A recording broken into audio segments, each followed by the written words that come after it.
Okay, hi guys, we're back with some more quadratic word problems and in particular applications of quadratics. And I found this diagram on the internet where I find everything, and here is the game Angry Birds. And Angry Birds was used, the formulas for parabolas were used to create this game. So if you think you don't use math, if you want to be a game designer someday, well, you do use math. Okay, so let's get started. Make sure you have your calculator, and if you have the graphic, the quadratic keywords graphic that I passed out in class, well, it should be attached to your notes. That is going to be attached to yesterday's notes. That would be very helpful. Okay, we're going to get started on some word problems similar to the ones we did in class yesterday. So we'll do number 1 together, 2 on your own, 3 together, and then we'll also do 4 together because 3 and 4 are a little bit different than what we did yesterday or today in class. So from 4 feet above a swimming pool, Susan throws a ball with an upward velocity of 32 feet per second. The height of the ball, t seconds after Susan throws it, is given by this equation right here.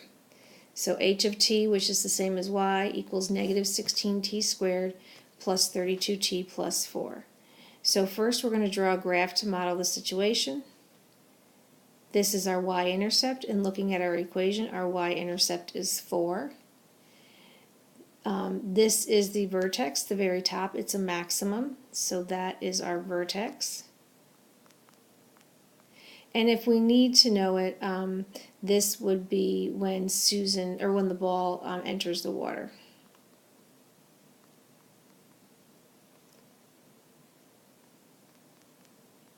Okay, so on your calculator, you're going to put in the equation y equals negative 16x squared plus 32x plus 4, and then find the vertex. It's a maximum. And when you do that, I'll give you a second to try that out on your calculator. The vertex is 120.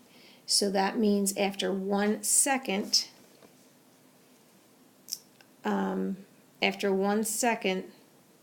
the ball will be 20 feet off the ground because this is measuring seconds and the y-axis is measuring feet. Question 2, when was the ball at the same height as when it was thrown? So what we're looking for, it was thrown at 4 feet. It's going to come back down, and another time, or after a few more seconds, it's going to be at 4 feet again. So it started at 4 feet, reached the max height of 20 feet at 1 second, and then it's going to be back down here at 4 again. So what you need to do, what you're looking for, is we want to know what x is when y is 4 again. So we're looking for this value right here. So your equations should be in your table, so just go to second graph and then look at the table to see where y is 4 again. So it's going to be, we're going to see one point which is 0, 4, and that is the y-intercept, and then we're looking for another point that has 4 as a y value, and that point is 2. So after 2 seconds, the ball will be at 4 feet again.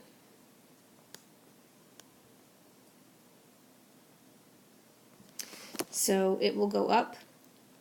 Starting here, it takes 1 second to get at 20 feet and another 2 seconds to get back down here, or another second to get back down here at 1 foot.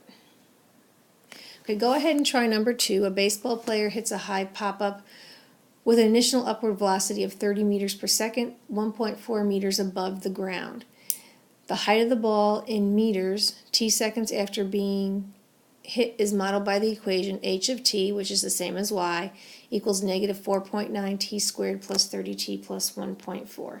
So we're going to do the same thing we did before. We're going to model the situation like we did in class yesterday. Here's our x, here's our x and y axis. This is seconds and this is feet. So we start at 1.4 feet above the ground, reaches our max height, and then it hits the ground. There's our max height.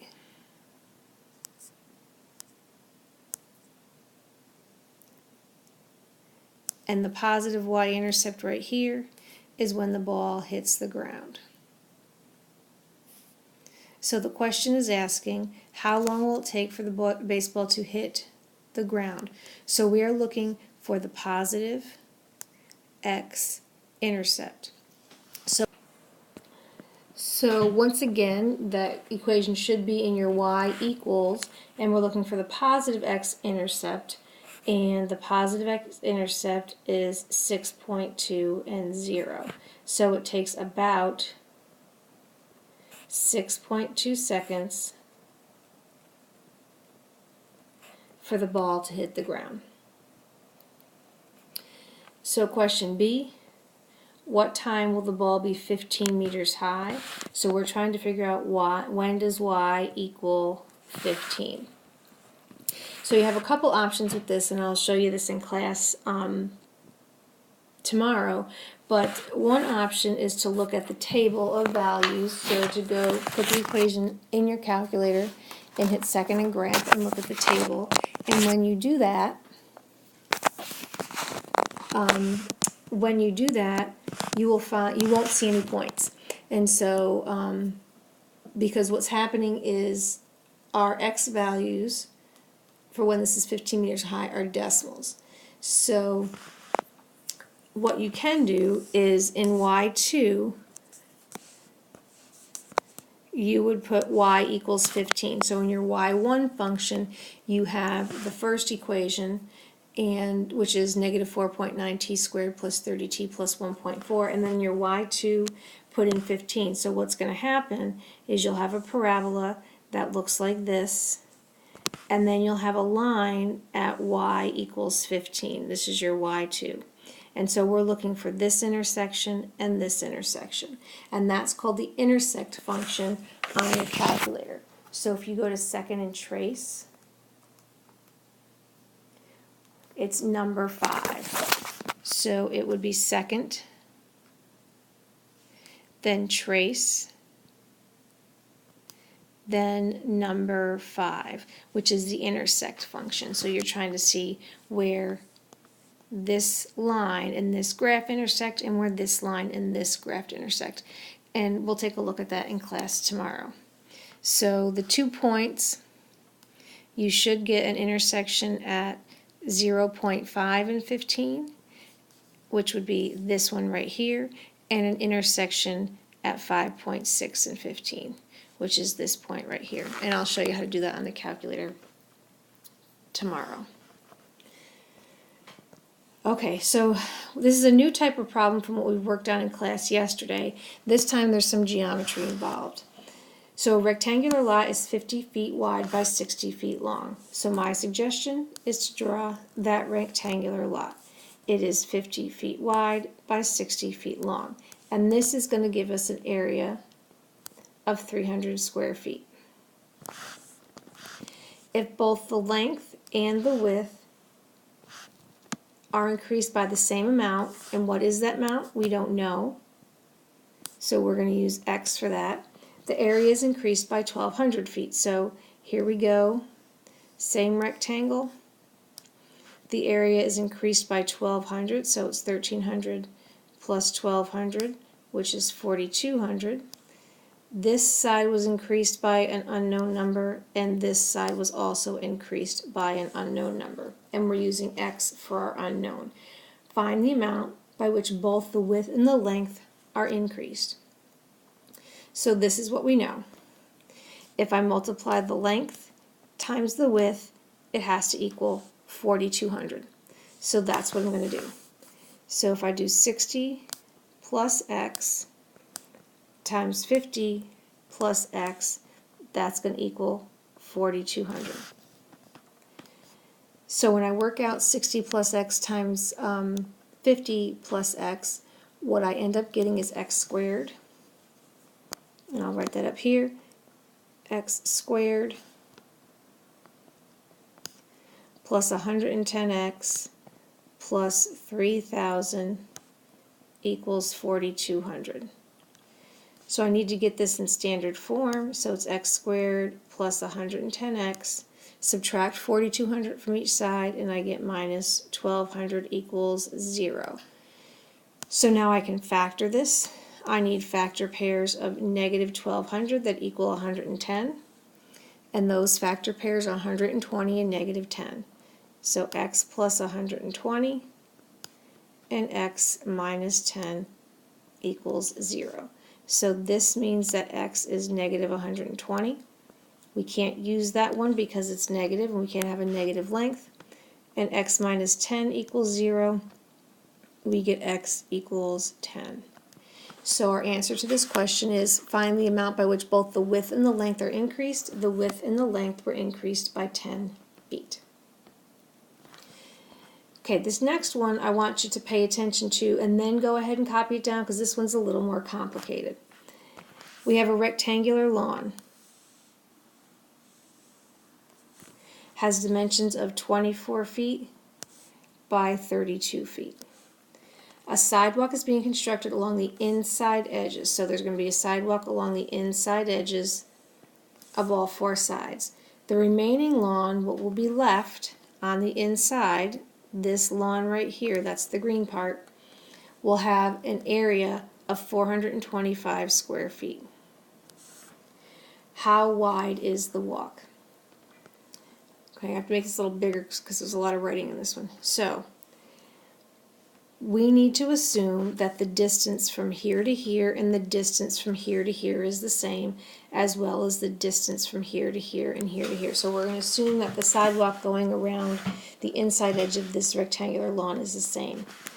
So if all of these dimensions are the same, we can call those this one x, this one x, this one x, and this one x. So if the distance from here to here is 32, and I'm taking out this part, and I'm taking out this part, then that means the distance from here to here is 32 minus this and minus this.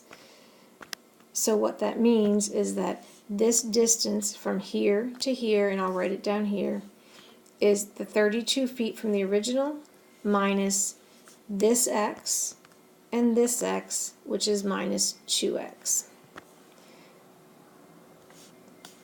So our new dimension for the inside area of the lawn is 32 minus 2x. We can do the same thing for 24. The distance from here to here is 24, but I'm taking away this amount. I'm sorry, the distance from here to here is 24. I'm taking away this amount and this amount. So what's left is 24 minus this and minus this. And that's 24 minus 2x. So this new length is 24 minus 2x. So now we have sides of the inside, the dimensions for the inside rectangle, and we also know the area of the inside rectangle, which is 425 square feet. So then we're going to answer this question just like we answered the question above it. So for finding area, area is length times width. So the rectangle inside one side was 32 minus 2x, and the other side was 24 minus 2x, and that whole area was 425 square feet. So if we go ahead and multiply 32 minus 2x times the quantity 24 minus 2x, what we end up getting is 768 minus 112x plus 4x squared equals 425. I'm going to put this in standard form. It's 4x squared minus 112x plus 768 equals 425. I want to get this equal to 0 so I can factor it. So 4x squared minus 112x, and then 768 minus 425 is 343 equals 0. So now we have to find the factor pairs. Well, no we don't. So we have to, well, we do have to find the factor pairs of 4x squared minus 12x plus 343. And so this is where we have to multiply 3 times 343. But I'm going to skip all that for right now. I'm just going to tell you what the answer is. And so our factor pairs are 2x minus 7 and 2x minus 49 equals 0. This is going to give us an answer. 2x minus 7 equals 0. That's going to give us a value of x equals 3.5. If 2x minus 49 equals 0. That's going to give us an x value of 24.5. And this one won't work because it's too big. It can't be bigger. We have one of our sides is 24, and this can't be bigger than 24. So we are going to use this one. So the question is asking, how wide is the walk? The walk is 3.5 feet wide. Okay, now it's your turn. Marta throws a ball with initial upward velocity of 70 feet per second. This equation is modeled by h of t equals negative 16t squared plus 70t. This one has no y-intercept, so, well, it does, it's 0. Has no c value in the equation, so we're going to assume that Marta is throwing it from, we're going to ignore her height and assume it's coming from the ground. So number one, ignoring Marta's height, how long after she releases the ball will it hit the ground? So we are looking for the x-intercept, and we're looking for the positive x-intercept. Number two, what is the max height? So remember, the max means the vertex. The x value is always time, and in this case, the y value is feet. So this is what we're looking for, and you need to round that to the nearest whole foot. Please make sure you put your answers into the Google form, and if you have any questions, put them there as well. Have a good night.